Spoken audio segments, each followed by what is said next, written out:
You didn't choose to be here. I didn't choose to be here. And now we have to pay to exist. None of us chose to be born, y'all. I don't know if this is something that you spend time thinking about, but I 100% spend time thinking about this. I didn't choose to be here. I didn't choose to be born.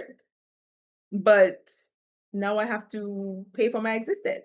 I have to figure out where my food is coming from and where I'm going to get money to buy food, where I'm going to get money to live where I need to live in a sensible, safe place, how I'm going to like buy clothes, buy the things that I need for my business. I have to literally pay for my existence.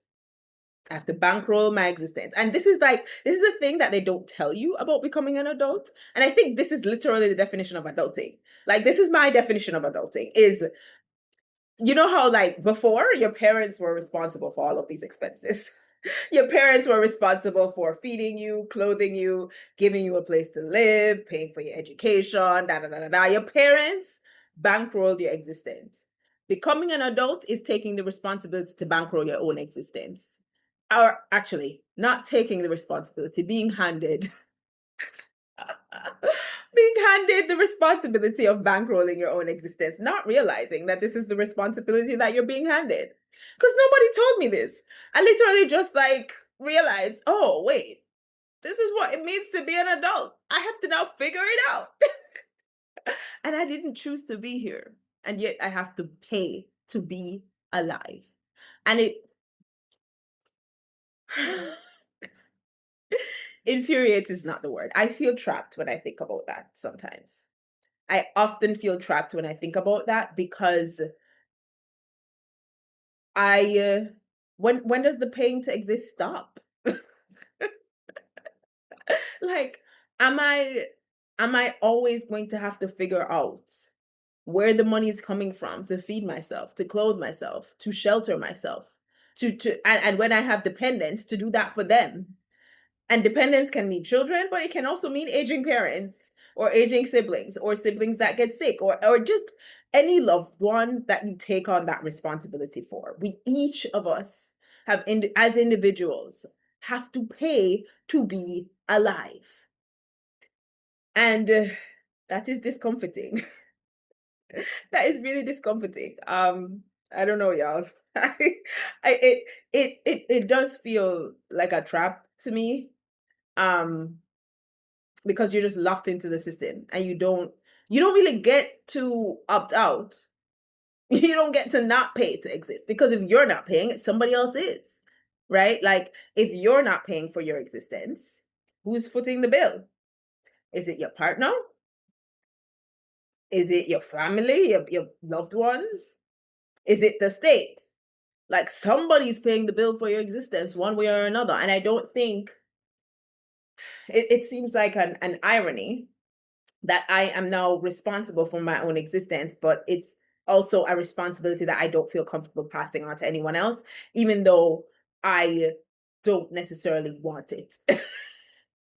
Like, and when I say I don't want it, I mean, I don't think it should have even been a responsibility in the first place. Why is my existence tied to money?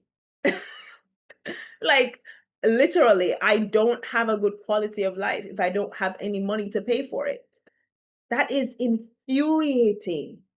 And it feels like I don't have any other choice because what else am I going to do? I can't make somebody else pay, like figure it out for me. That's not okay because they're figuring it out for themselves too. So like, I don't love this. I don't love this for me. I don't love this for us. Um, and I wish somebody had told me that this was the definition of adulting. I wish somebody had prepared me to be like, darling, I have been bankrolling your existence the entire time.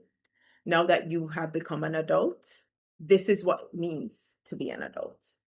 And this is the opportunity that you have and the responsibility that you have as an adult. Nobody never phrase it like that. They never phrase it like that, right? They tell you that you have to pay your bills. They tell you that you have to find a job or find a way to make money. Um, like we get told all of these things, but we don't realize, oh, this is what being an adult is. And I think that's why it hits so many of us so hard. That's why adulting became a verb for like the millennial generation, is because we didn't realize, bruh. And we're like, oh, this is what it means to be an adult. We just thought that it meant that we could finally go to bed at whatever time we wanted. And so we could stay up and watch, I don't know, Nick After Night. Is that what it was called? Nickelodeon After Night or whatever. We could stay up and stream TV or what or read books. All we wanted. That's what we thought. Nah. We thought it meant we could have a credit card finally and like just swipe and buy whatever we wanted. Boo boo. You're also responsible for the bill. And them late fees will kill you. And the interest will kill you. And oh, don't forget to actually pay your balance and only use what? Under 30% of your total credit. All the things. All the things. I don't think like it hit us like a ton of bricks because we didn't realize, y'all. We didn't realize all the intricacies of this responsibility. And I think when we didn't realize, and then everything that we're now carrying as a generation and all the generations after us in terms of technological advances like social media and AI and all these things, and being more connected than ever before, but feeling more disconnected than ever, on top of the fact that, oh, you have to pay to be alive. Like, what? Of course, it's a verb, and it's a verb that I'm not proficient at. Thank you very much. Send me back. Please make me, maybe not 13 because I didn't have any sense, but and I was at the age where I could make a problem for myself. Maybe like 8, where I was really a kid, like where I couldn't exactly make a whole ton load of trouble for myself. Maybe I'm only speaking for myself because maybe some 8-year-olds, maybe y'all are listening to me, you're like, Chelsea, when I was 8, I could make problems. So maybe don't send me back. I don't know about y'all. I want to be sent back, okay? Not that, and this is the weird thing about it. I want to be sent back, but then that means my parents are responsible for my existence, and I don't want to put that pressure on them again.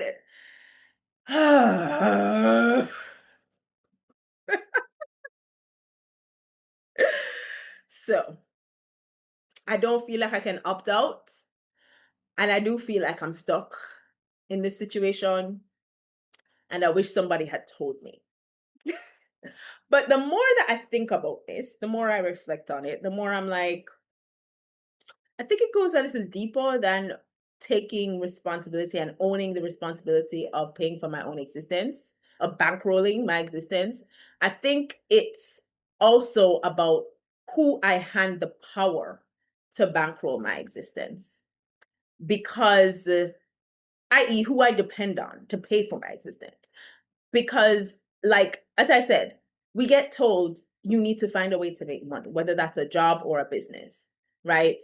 Um, but what we don't realize is whatever method we choose to make money, we become dependent on that method to pay for our existence because the money that we get from that method is what pays for our existence. And so if we say we're going to depend on a job to pay for our existence, we're literally tying our existence to that job. That is literally the definition of power, y'all. We are handing over our power to a job, to our bosses, to that corporation, to the business that we're employed by, right? Same thing with a business too. Like I own my own business. I run my own business. I help people like market their online offers and launch them and create evergreen funnels that make them money on repeat, etc., etc. And I am handing my power over to my clients because my clients are the ones that pay me the money to enable me to bankroll my existence. And I think and then there are other things, right? Like other scenarios where for some of us the state is bankrolling our existence because we're not employed and we don't have a business, so we're on welfare or things like that. or families have to bankroll our existence because maybe we have or are undergoing an illness. And that is its own kind of trap, because in those kinds of scenarios, you actually want to take on the responsibility, but you can't, and you feel stuck because it feels like your body is betraying you. Um, there's so many sorts of scenarios that come into play with this, but the bottom line across all of them is that somebody's bankrolling your existence, and whoever does that actually has power over you because you depend on them for the money to bankroll your existence. And if they fall through, how do you bankroll your existence? And I think the flip side, or not, maybe not the flip side, but like a deeper nuance of adulting that I didn't realize, is actually having the power to choose who bankrolls your existence and consciously making that choice. And I think most of us, because we're told get a job, we default to getting a job, not realizing the power we're giving up. And the flip side of that coin is for those of us with businesses and high key people pleasing tendencies, we fall into the trap of overworking to please our clients and handing our power over to them in that way, making our sort of ability to pay for our existence dependent on how pleased they are with the job that we have done. Because we undercharge, we overwork, and we kind of hope and pray that they'll see our work and like they'll, I don't know, offer a raise or refer us to other people like them who can pay us more. And we rarely ever even ask, right? Because again, people pleasing, undercharging, over delivering, over functioning, over responsible, etc., etc. And even if you don't have those tendencies in your business, what, by the way, I was speaking from experience. But even if you don't have those tendencies in your business, you still in a lot of ways end up handing that power over to your clients and to the people that you serve. And in that way, I think we need one another. Because we need people to give us money to pay for our existence, right? The money doesn't come from anywhere else but people. Because behind the corporations and businesses and the people that employ us is the people. The clients, the students, etc., are people. So we need one another. But money becomes the intermediary. And so many of us, I think, unknowingly and without deep like intention and decision making, just hand over that power. Just be like, all right, the job is going to bankroll my existence. Let's go. We don't even, I mean, obviously, we don't even phrase it that way because we don't realize that that's what we're doing. We don't realize that that's the power that we hand over, that our existence becomes tied to this employer's whims. Whether or not I can pay my rent this month is now tied to whether or not this employer will actually pay me, whether or not this client will pay me. And I mean, don't get me wrong, they can decide to pay me and we end up in court for whatever reason, or decide not to, rather, not to pay me or not pay me well enough or whatever, and we end up in some kind of legal proceeding. But the bill is still sitting there. My landlord, my whoever is still waiting on said money. And if they're not gracious, I could low-key get evicted or high-key. I mean, there's some mean landlords out there. I could get evicted. If my employer or my client doesn't pay me, I might not have food because I don't have money to buy said food. So I might have to find a second job so my kid can eat. And then I barely eat anything. Like how many stories have we heard of single moms who they cook rice and chicken and the kids get the meat? And only the mom only get the rice and maybe some ketchup if she have money for buy ketchup. If not, it's with some gravy. And she have to stretch the gravy. The gravy have to stretch Forgot about the chicken and rice. Bruh. And we tie our existence and the existence of our dependents to these things, to these jobs, to these clients, etc. Right? And I think that a part of adulting is deciding who you hand that power to. And I don't think, because a lot of us didn't realize that this is what adulting was, we just kind of defaulted to handing it over to whatever felt right. We handed that power to a job or to clients, etc., not realizing the power that we were handing over. And I think if I had known, I probably would have approached this whole thing a little differently and made a more conscious choice about who I was handing this power to. And the rough thing, the really hard thing about this is that a lot of times we have to make these decisions under duress. So even if we were informed, even if we knew, we end up in these situations where the system is structured such that, bro, I know that I'm making a bad choice right now, but the other option is not tenable. It's like, okay, I go with this sucky job where I know they're gonna abuse me, or I don't eat. I'm not able to pay for my existence. Duress. That's what that's called. Or I have to take this client because there's literally nobody else in my pipeline and I need to pay my rent this month. Duress. That's what that's called. Right? And I think that we don't, there's a sort of intentionality that I think we miss when we make these decisions. Because even when you make the decision under duress, at least we can walk in with our eyes open, you know? I don't think that we walk in with our eyes open, which is why adulting hits us so hard. um yeah, y'all, it's a trap. It's messy. It's I don't like it. I don't like it at all. But I think also that because each one of us depends on people to pay for our existence, there's an upside here. Because that means that we all need one, right? Like we need one another to pay for our existences. So there's this web of interdependence, right? Where I need you and I need you and you need these other people and they need these other people and they need these other people, everybody to pay for everybody else's existence.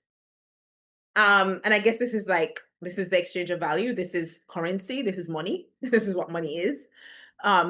Or this is the sort of system that we've created within which money functions as the exchange of value by which we pay for one another's existence. But I think this web is what multinational corporations and the executives at the top of these corporations have taken advantage of. They have figured out a way, these horrible, exploitative, I would go so far as to say evil people, evil systems within which people who are functioning and only paying attention to their own ability to pay for their own existence live.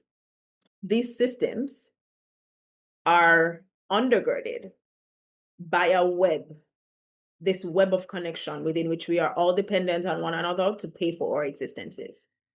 And these corporations have figured out how to make hundreds of thousands of us, millions of us, pay for their existence, for the existence of the executives at the top. I think that's what they've figured out that we haven't. Because see, this is what the sort of like the business coaches and the money coaches who talk about one income is not enough. I think this is what they get right. Because this idea of one income means that there's only one dependency and you hand your power over to one person. And that's a complete surrender. Like it's a total dependence. Your existence is tied to the whims and conditions of that person's like capability to pay you so that you can pay for your own existence. That corporation's ability or desire to pay you so that you can pay for your own existence. And when it's only like one dependency, only one sort of connection in your web, that's when I think we give up all our power. But what happens is we can take back our power by creating multiple dependencies. I think this is why people talk about multiple streams of income. Is because if you can figure out how to make multiple people help you pay for your existence, you're locked in. You're in a much better place. And you now have power to pay for that existence. You now don't have to be, and in this scenario, I think I'm defining power as you are advantaged. You don't have to be like, this system no longer feels like a trap, but it feels like it's working for you. I think that's what I'm defining power as in this situation. Like, because you have multiple dependencies and multiple sources of income, because you figure out a way to help to make or to make multiple people help you pay for your existence, you have power. Not necessarily over the people, although maybe you do, but also within the system. And I think we can take back our power when we build that web for ourselves. When we I mean, the first step in taking back our power, I think, is realizing that this is what adulting is. Is realizing that, like, oh, so I now have the responsibility to bankroll my existence, and then assess, like, this kind of knowledge allows you to then assess your dependencies within your web, right? Your vulnerabilities. And then from there, you can kind of say, you can make the decision to widen your web, to actually, I mean, not in an exploitative way as these corporations do, hopefully in a win-win kind of way where you're actually serving people genuinely and they're getting benefit from working with you, from being in your world. But like, figuring out a way to make more dependencies, to widen your web, to make your web more complicated. Like, a spider can't make a web based on one connection to a wall. Like, there has to be multiple connections, or else it's not a web. It's just a line. And anybody can come in and break that line, and then the spider goes, whee! Flying across the room, going wherever, right? Ending up who knows where, maybe down the drain, right? Depending on if you have spiders in your bathroom or not. Maybe you have one of those outside bathrooms, the luxurious, yeah. Or you're like me and you live a bush and you have critters in your bathroom from time to time and you just learn to deal with them. I know some people are afraid of spiders. I'm not. So there you go. I'm not afraid of spiders, not afraid of lizards. When you live country adjacent, you get used to it. But yeah, I think that we have an opportunity to take that power back in intentionally widening our web, in intentionally figuring out how we can create win-win scenarios between ourselves and others so that they help us pay for our existence, and not just one person, but multiple people. This is why businesses, especially like businesses that serve a ton of people, do so well, is because there's a web now. There's deep intricacy and connection across thousands, hundreds, thousands of people. And the business owner benefits. The team within that business benefits because the whole enterprise has figured out a way to create win-win scenarios where the customers feel like it's worth helping the company, and the people, therefore the people within that company, pay for their existence. Again, we're not phrasing it this way, but this is exactly what is happening. And I think the big corporations have just figured out how to do it better than us. Now, hear me. When I say better, I don't mean right. Because let's be real, the exploitation is a thing. And to say thing is under describing that reality. I'm aware. But I think that there is an opportunity for us who feel trapped in this system to be like, wait, maybe I can take back my power by intentionally choosing who gets to bankroll my existence, and also intentionally choosing multiple people to help me bankroll my existence. And doing so in a way that's not exploitative and actually creates true win-win scenarios for myself and for those people. So this system no longer feels as much like a trap. I don't know. What do y'all think about that? um is the system just a trap and we just can't get out? Or is this a thing? Do we have to dismantle the system altogether? I don't know. I don't know. Um I think I just need a bigger web. I think I need a bigger web, y'all. And maybe I just need a different kind of big web. Maybe I need a web that's not built on capitalism. And I low-key feel, I don't know how I feel about that. Because yeah, there's things out there, you know, there's like the gift economy, there's eco villages, there's other kinds of models where you don't have to pay for your existence. I haven't done a lot of research on them, but I'm sure they're out there. And those models have these webs within them, this deep interdependence. Like, I think about just the cursory knowledge I have of Nordic countries and their sort of I don't even know what the phrase is, so I'm just going to use this phrase and I might be wrong. But there's sort of welfare, social welfare like principles upon which their nations are founded, where the taxes are high, right? But the social well-being and your existence is not something that you have to figure out how to pay for from the ground up. And that doesn't mean that capitalism doesn't function within those countries. So maybe it's not tossing capitalism out altogether. I don't know. Okay. I don't have answers. I'm just thinking through this and realizing that there is an interdependence that undergirds all of this that I think we can use to our advantage. And I think that we don't have to be trapped. As infuriated as I am, I think we don't have to be trapped, because when you think about the fact that companies like, let's take the SpaceX situation, right? $1 trillion IPO. Yes,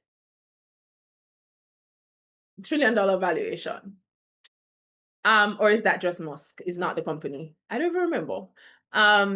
But there's a whole community of people. There's a whole web of people that's holding up that valuation, that have entered into implicit or explicit agreement, whether they realize it or not, to fund the existence of that company and that man.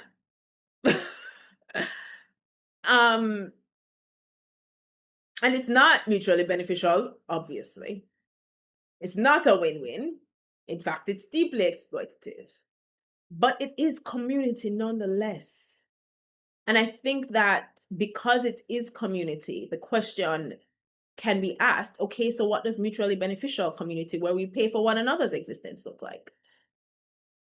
And where maybe even pay is not the right word that we use. Maybe we just depend on one another for existence, which I think is the idea of things like gift economies and eco villages, but I don't know. And there is more than likely a lot of native communal knowledge here as well. Native communities and how they would ensure one another survive. Ancestral knowledge. um and again, I don't know how I feel about that, because like it feels like being radicalized low-key, and I'm not trying to join a cult or anything. But when I think about the fact that that's all these things these multinational corporations are, is these companies have entered into these implicit agreements with people who have given up their power to these companies and didn't realize that they were just handing over their power to exist to these companies and paying for the company to exist, paying for the executives at the top of the company to exist. And I think about how interconnected that community is. And I'm like, yeah, but community, the word community has such a positive connotation, but this is not positive at all. Surely there must be a version that is, you know? And if that's being radicalized, maybe your girl is being radicalized? Question mark. I don't know. Okay. I don't know. But I do think there's something here. I think there's something here. Because I don't like feeling trapped. So I have to widen my web. I have to figure out ways to widen my web. And I'm already um anti the version of capitalism that we have now anyway, quite frankly. I don't like this version of capitalism is extremely toxic. And I don't know that like there is a version of capitalism that is not, quite frankly, because it just seems like this is the inevitable end of every version of capitalism. Educate me in the comments if you disagree. Um so yeah. Shippa. I really do not know. Um but I am curious. I'm curious to figure it out. And maybe it'll take my whole life to figure it out. That's also a thing. Um, but I think there's something here. I think there's something here. And I think that win-wins can be had. And I think that mutually beneficial community and real wealth in terms of not just human connection, or rather not just money at the expense of human connection, but like human connection and dependence on one another in a really, really healthy way, a way that helps one another, you know? I think there's something here. So yeah, y'all, I'm still ranting about paying for my existence and how I'm not comfortable with it. And adulting and how like I didn't realize. But I think there are opportunities here for us in this realm of things. And I think we get to explore them. So if you are already exploring this kind of thing, please drop some thoughts below. I'm curious to hear what y'all think about this idea of adulting that I have. Because I've never heard anybody say this before. So if this is the first time that you're hearing it too, please let me know if it resonates or if it doesn't. If you have another perspective, please share. Um, and then I'm curious to hear your thoughts too about this undergirding web of like how we're dependent on one another to pay for each other's existence, and how multinational corporations have just figured out how to do it on a massive scale.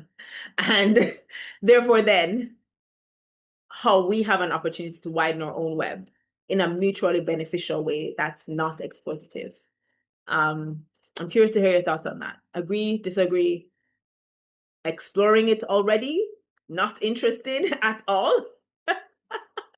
Let me know in the comments below. All right, y'all. Feel free to DM me on Instagram as well. My link to my Instagram is in the description box below. If you want to find out more about how I work with my clients, because I mentioned clients in this video, feel free to also click the link that is beside the work with me option below. I help coaches and course creators, online business owners to market their offers and sell out their programs.